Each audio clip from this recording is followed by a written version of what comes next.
afternoon. I'm Nebulizer. And I'm Inhaler.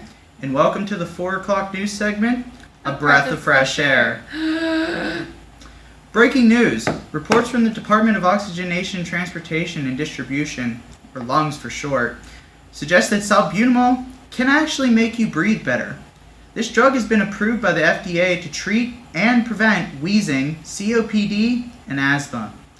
Now, this drug is a short-term bronchodilator that binds to the beta-2 adrenergic receptor, or whatever that is.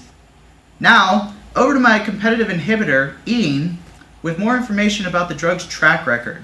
Ian, what you got cooking over there? None of that. We're getting reports that in the adjacent county that a drug bust has happened, and the company responsible was Boehringer Ingelheim. These sickos have been doing this since 1885 and were the 17th largest company to do so by revenue in 2017. As of late, they have been focusing mostly on drugs to treat lung disease, cancer, and hepatitis C. Among the confiscated substances were a variety of homemade drugs, including Atrovent and Straverti Respimat. The former attacks the nasal passageways, and the latter affects those dealing with COPD and targets the lungs. Just wait. I'm receiving word that the load also contained Delio-Bovir, a drug that is still in testing for Hep C, as well as Gylotrip that is still in testing for breast, head, and neck cancer. The founder, Albert Boehringer, is reportedly still at large. And now over to Bronk for a report on how Mother Nature is doing today. I love salbutamol. I love air. I love lung. Brock, the weather. Yes. Currently we're dealing with some very poor air quality, making it extremely hard to breathe, with O2 backed up along the airways, but there is a salbutamol front moving in into the lungs. It should give us a few days of some clear airways. Right now it's currently being inhaled up inside the lungs, or in the mouth, and should move into the lungs shortly, and then on into the beta-2 receptors.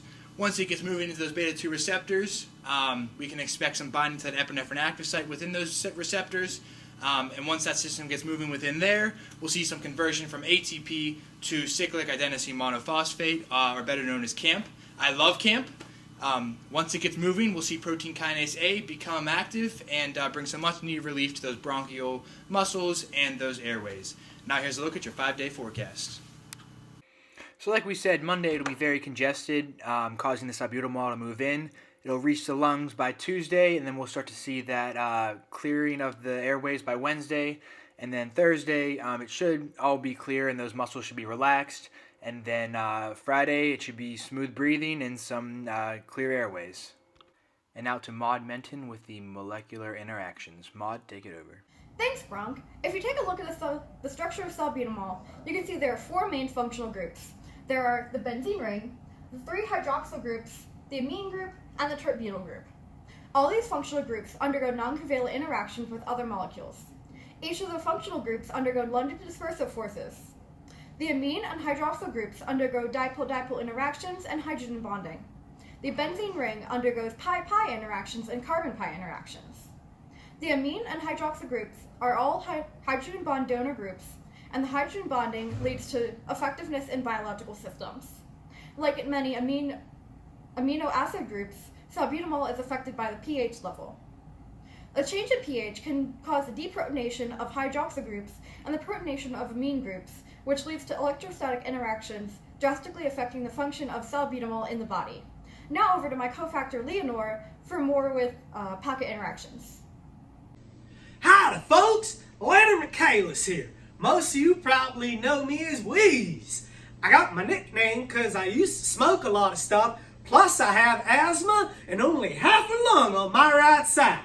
Now see here, I use drugs, especially bronchodilators that help me with my asthma.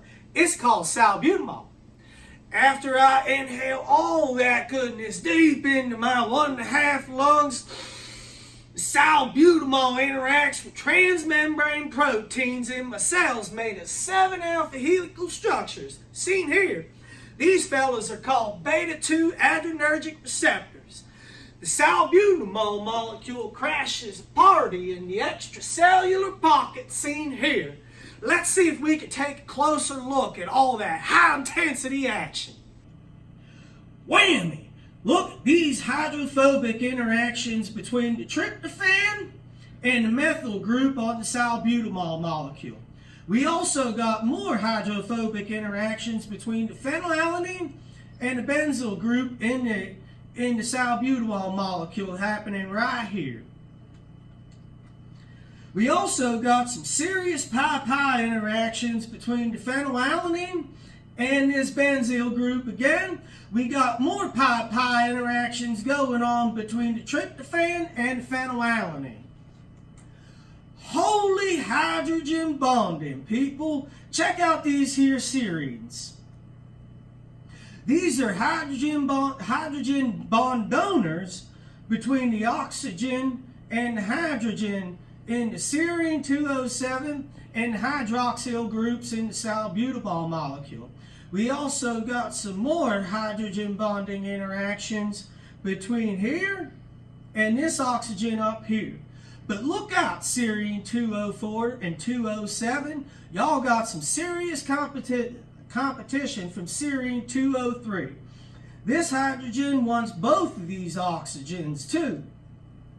They're not the only hydrogen bonding sources. Asparagine 293 up here is trying to hydrogen bond with this oxygen and this carbonyl oxygen on the aspartate 113.